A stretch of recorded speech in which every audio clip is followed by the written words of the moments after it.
All right. So recently we had another in-house tournament. It wasn't an in-house tournament. It was a tournament held in-house, but it was open to the public. So we had what was called TLA2, which is what the event was called. So the rule set was submission only the first half, and then the second half, if you didn't submit them, was basically the normal IBJJF points rules. So I wanted to do a breakdown of this video of my first match of the tournament that I did. It was against he was a blue belt. He was 45 pounds heavier than me. So there was quite a bit of a size difference. As you can see in the video here, he's quite solid. He weighed about 210 and I weighed about 165-ish, 168 or something like that. He hits a good takedown on me in the beginning of the match here, but I just want to go over kind of like my tactics that I use when I'm going against big opponents. I mean, the tactics are pretty well the same for the most part against big and small people. Just use Jiu-Jitsu. But there's certain factors that are more important and certain techniques that are more important when you're going against bigger people. Just like there's certain techniques that are a little bit more important when you're going against like cardio athletes or smaller people or flexible people. But the moves are the same. I just rely more on certain moves based off of what my opponent is good at and their attributes. So on that note, let's just start off. So as you can see here, I'm in a low stance. I'm trying to fight for the inside position or to control the tie. So I can still control the tie up with outside position, but my main goal is to have the inside position on his arms or his neck so that he can't push me around, and so I have the inside position to be able to grab his legs or to protect my legs or to transition into stronger grips for throws and trips.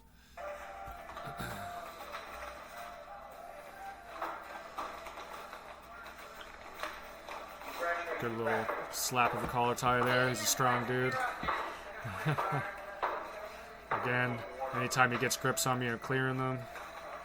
I go for a Coach Sotogari there, it fails. He goes for a shot, it fails.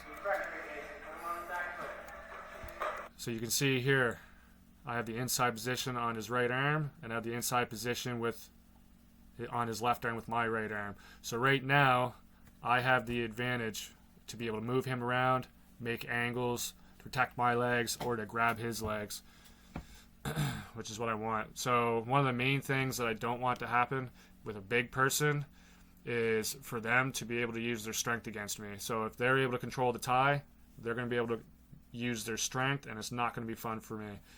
So, and then the other thing is not just staying in front of a big person. I want to make angles all the time so they can't use their strength directly towards me. Another foot sweep attempt, little shot attempt.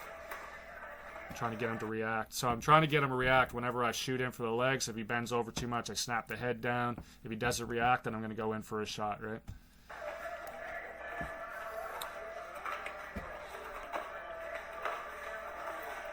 Attempt on an underhook there, but I just back out. So he had a slight opening there, and he took it right away. So as you see, his snatch single that he has, perfect positioning on his behalf. So really good shot for him. A lot of people, what they do is they have their head really low and towards my hips, which makes it easy for me to push their head down and sprawl. But as you've seen here, like his upper body and his lower body are like pretty well in a straight line, and his head's right in my shoulder. So there is no sprawling, there is no guillotine chokes, nothing at the moment, unless I force an air out of him, but he gets a takedown on me here in a second. So you can see here, I have an elbow grip and a collar tie. So what I'm trying to do is block his second arm here so he can't switch off to a double leg. And I'm leaning forward really hard because one common way for people to take you down with a single leg is to basically sit you to your butt and circle, what's called run the pipe. So when he does that, or if he does that, I'll be able to circle and hop backwards. if I'm upright, I'm going to sit right to my ass. But he actually goes for a really nice inside trip here off the single leg. Boom. But you can notice I didn't go straight flat to my back. I sat to my butt first, and I immediately start trying to get up here, forcing him to have to hold me down, which he does here. I tie up the upper body here just so he doesn't immediately start using pressure passes. So this isn't good for me right now. I'm flat. I want to get on my side here, which I do get to in a second.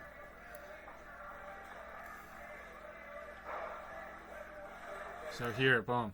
So I use my knee shield. I got the inside position with my arm. I get to my side immediately. One of the worst things you can do against somebody much bigger than you is to give them the inside position and to allow them to flatten you out. If you do those two things, if they're any good, you're not getting out and you're going to get extremely tired. So immediately when I had the chance, I had the frames on the inside with my arms that I got to my side right away, and now I also have a knee shield with my right leg to keep the space. He's threatening a guillotine and Darce choke here. I'm keeping my neck strong. I'm at underhook high. Apparently he can't breathe with his mouthpiece in, so he spat it out. But my whole goal here now to stop the Darce is to keep my neck strong and my underhook really high, so it's hard for him to collapse my shoulder and neck together. And now from here I work. Here I connect my hands and I drive into him, get him off the weight off the leg, and I hit a nice hard takedown on him. So this is what I wanted. Anytime you're facing a big opponent, in my opinion, 100% I want to get on top or take their back, because now I can start using their size against them. So typically big people are not as good at being on bottom because they don't spend as much time there, and they're typically not as flexible or not as agile as your typical good guard players, right? The other thing is I can make him move himself, which is going to tire him out. It's harder for me to tire out a big person when I'm on bottom. Also, too, they can't use gravity against me anymore. So I've taken him down into side control, and now I'm going to cook him for a while. So my first goal when I'm on top of a big person is to not allow them to have anywhere to push off of me.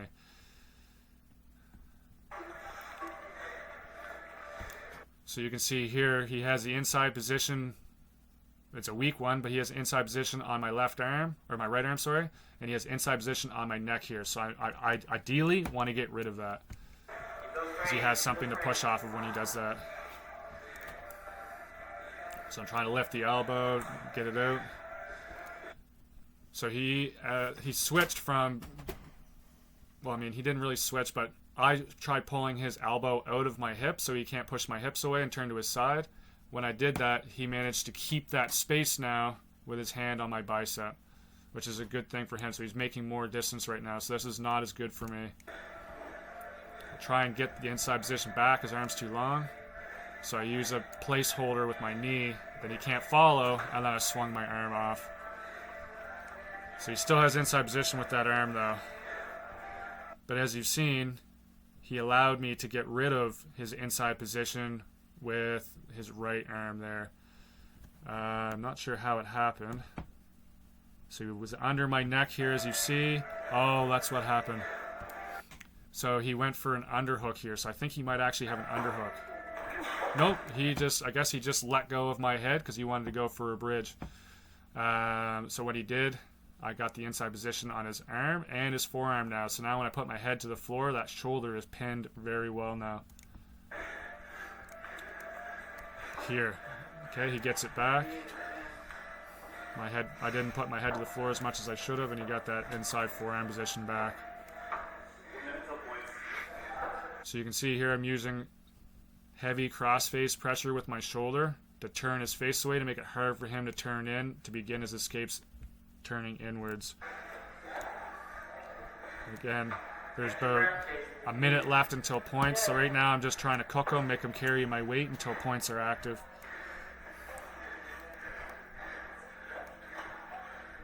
So again, I'm there, so he's reaching over the top because he wants to try and bridge and roll me over. I just go with the flow.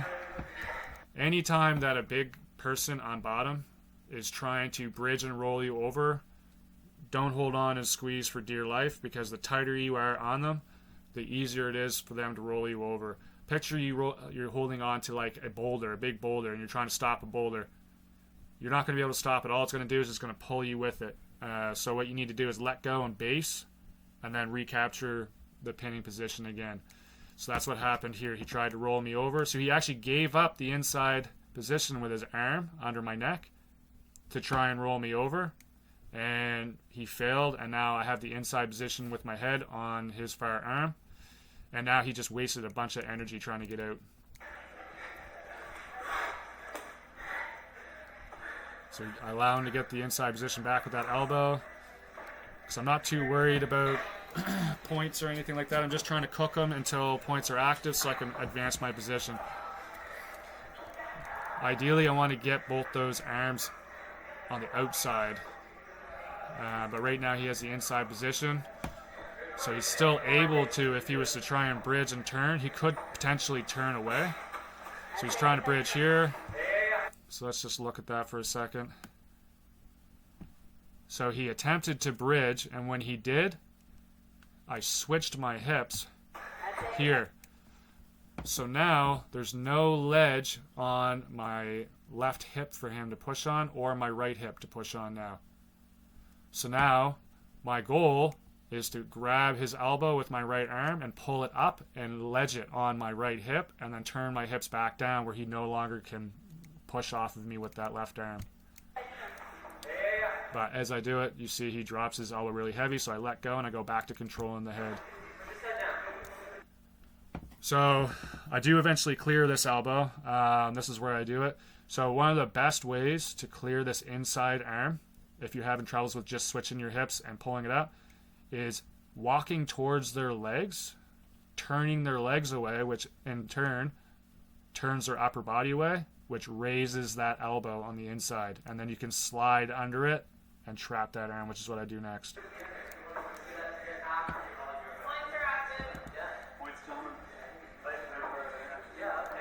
Or maybe I don't do it quite yet. I think I might go knee on belly first because points are active. Nope, here it is. So I turn his hips away. His elbow's way in the air now, and now I can slide under that elbow, and now he has nothing to push off of here. So before, he had that left elbow inside my hip, where he was able to push my hips and try and turn to his side or get me off of him. Now he has nothing to push on because his arm is wedged in the air, and he has no ability to push me with that arm now. So he only has one inside position left, and that's just his right arm. I have the inside position on his far leg, inside position on his near arm, and inside position on this. Sorry, he has inside position here. So as you see, I have most of the inside position right now, so it's going to be extremely hard for him to escape. I'm tightening up my control on his arm that's trapped there. And now I'm going for knee on belly to get points.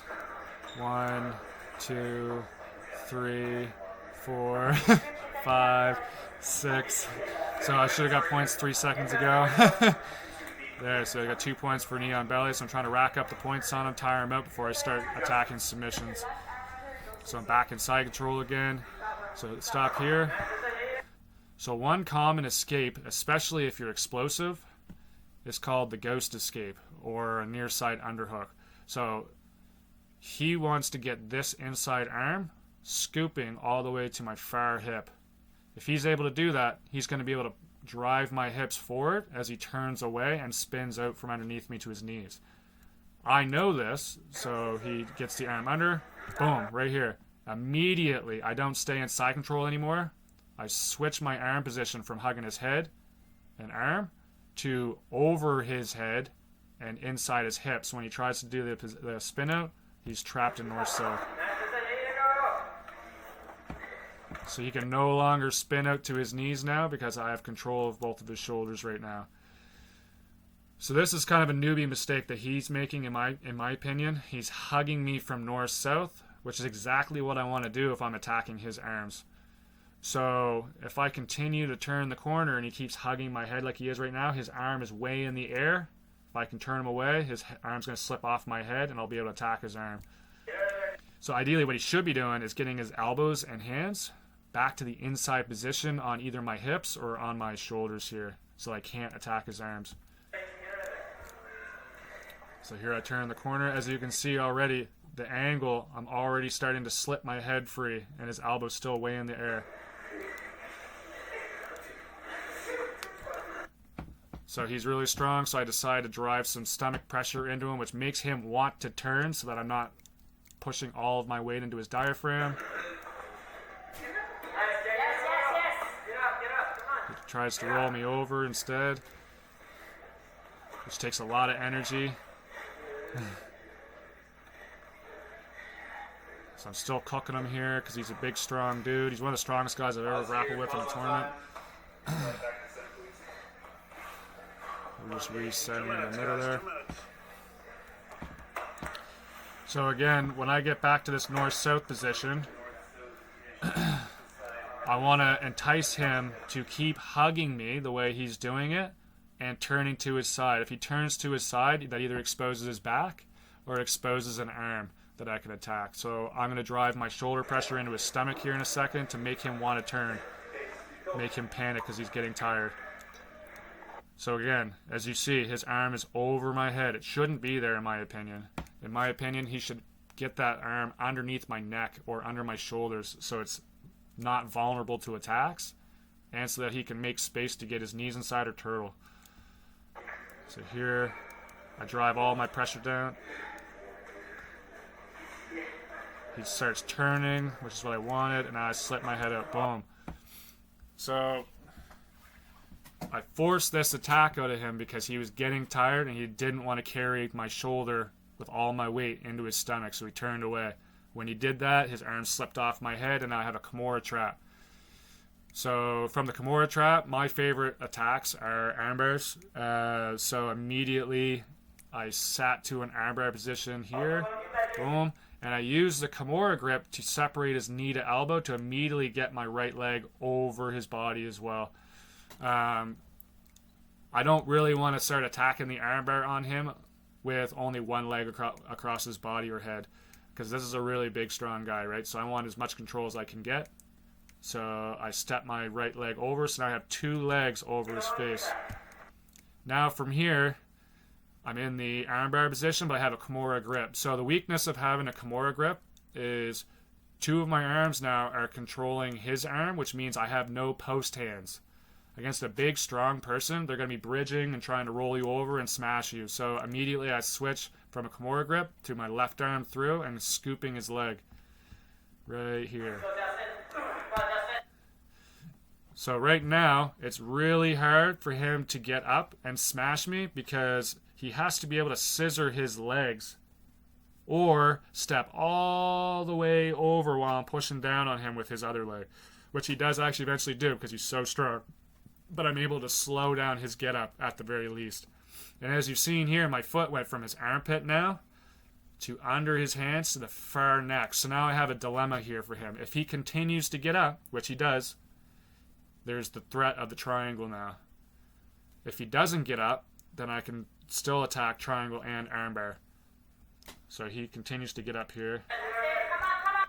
So from here, I'm still slowing his get up with my right arm, scooping his leg, and I'm trying to lock the triangle here, but he's so big in the shoulders and neck that I'm not quite able to lock it here. So I switch back to three-quarter juji is what it's called, which is a position where both your feet are on the far neck, and he's able to get up to his knees. So as you see here, my knees are way over my head. So if I stay here, there's no way I'm going to get extension on the armbar. So what I do is I use that stacking pressure against him. So as he pushes down on me, I'm going to spin my head out to the side and push his knee so I have space to get my head out to the other side so that he's no longer pressuring and stacking me here. So now, as you see, his right leg is way back, which means that his arm is not inside his leg. So I'm trying to extend his arm here, and he's trying to protect his arms. So I feel like his arm is pretty hard to extend here. I was starting to extend it, but I wanted to put him in another dilemma again.